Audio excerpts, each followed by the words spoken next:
ਅਸੀਂ ਯੂਸਫ ਦੇ ਰਕਸ ਦੇ ਬਾਰੇ ਸੁਣਿਆ ਸੀ, ਲੇਕਿਨ ਅੱਜ ਇਸ ਵੇਲੇ ਸਾਡੇ ਇੱਕ ਹੋਰ ਰੂਪ 'ਚ ਨੇ, ਬੜੇ ਮੁਹੱਬਤ ਰੂਪ 'ਚ, ਤੇ ਅਸੀਂ ਉਹਨਾਂ ਨੂੰ ਸਟੇਜ ਤੇ ਬੜੀ ਮੁਹੱਬਤ ਨਾਲ ਤੁਹਾਡੀਆਂ ਤਾੜੀਆਂ ਬੁਲਾਉਂਦੇ ਹਾਂ। ਯੂਸਫ ਪੰਜਾਬੀ ਸਾਹਿਬ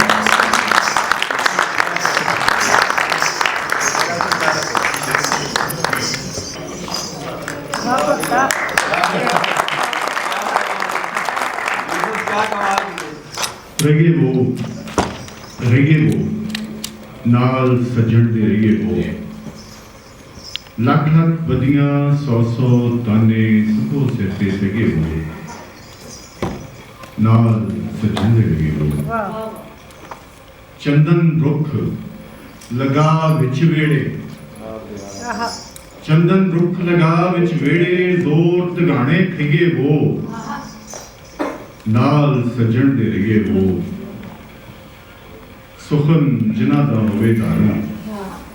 सुखन जिना दा होवे दारू हाल खाई कहिए वो नाल सजन दे रहिए वो सजन दे नाल रहना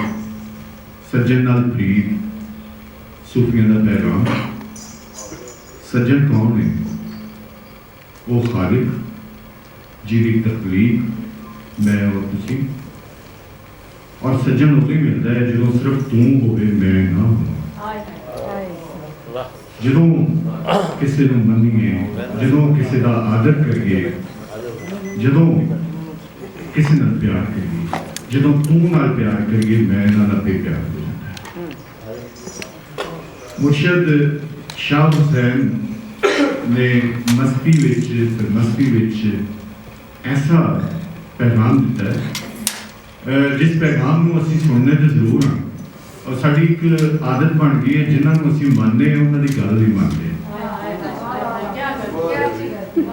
असल में गल मनण विच ही मुहब्बत है और प्यार है।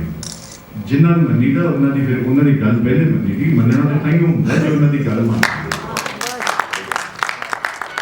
असीं तू दी गल कर रहे और जिवें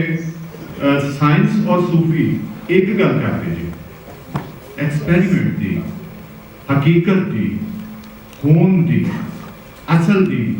हक मौजूद दी यानी कि मौजूदात दी मौजूद दी ओदे च साडी फीलिंग्स जो होणगियां तुसीं वेखिया कि एक्शन दा रिएक्शन असीं जिन्नी जोर नाल गेंद एक कंन ते मारांगे उन्नी शिद्दत नाल वापस आए अंदर दी मोहब्बत और दी वेव्स जिन्ना असीं किस नाल प्यार करांगे उन्नी शिद्दत नाल तुहाडे वल प्यार आएगा। ते सारे सूफी ते नहीं ना हुंदे सारे मेरे वर्गे कम्मे गाने जे हुंदे ने ते सूफी दा की है सूफी वाल नेगेटिव पावर भी दवो ते ओनू फड़ के कहंदा यार कितना सोहना रंग है कितना प्यारा रंग है आ मेरे वाल दी सुट्टी है। सो मोहब्बत और आज दे शायर ने कहा कि मैं ख्याल हूँ किसी और का मुझे सोचता कोई और है सरे आईना मेरा अक्स है पसे आईना कोई और है। कहते हैं ना मुलम्माकारी ਇਹਦਾ मतलब है कि ज़ाहिरी टीप टॉप विखाना ਜਿਹੜਾ सरे आईना ਤੁਹਾਡਾ अक्स नजर आ रहा पसे आईना ਤੁਸੀਂ ਵੇਖੋ ਕੀ ਹੁੰਦਾ है मकारी है मोहब्बत है प्यार है झूठ है मकर है असल ਜਿਹੜਾ पसे आईना ਉਹ ਹੀ सब कुछ ਹੁੰਦਾ है ਉਹਦੇ ਵਿੱਚ ਹੀ ਸਾਰੀ ਗੱਲ ਹੈ ਔਰ ਉਸ ਗੱਲ ਨੂੰ ਜੇ ਅਸੀਂ ਪਛਾਣ ਲਈਏ ਜੇ ਮੁਹੱਬਤ ਦੀ ਅਸੀਂ ਗੱਲ ਕਰਦੇ ਹਾਂ ਤੇ ਅਸੀਂ ਕਹਿੰਦੇ ਕਿ ਅਸੀਂ ਇਸ ਜਹਾਨ ਦੇ ਵਿੱਚ ਅਮਨ ਲਿਆਉਣਾ ਮੁਹੱਬਤ ਨੂੰ ਫੈਲਾਉਣਾ ਤੇ ਸਾਡਾ ਬਹੁਤ ਵੱਡਾ ਬਾਬੇ ਸਾਰੇ ਵੱਡੇ ਪਰ ਮੁਰਸ਼ਦ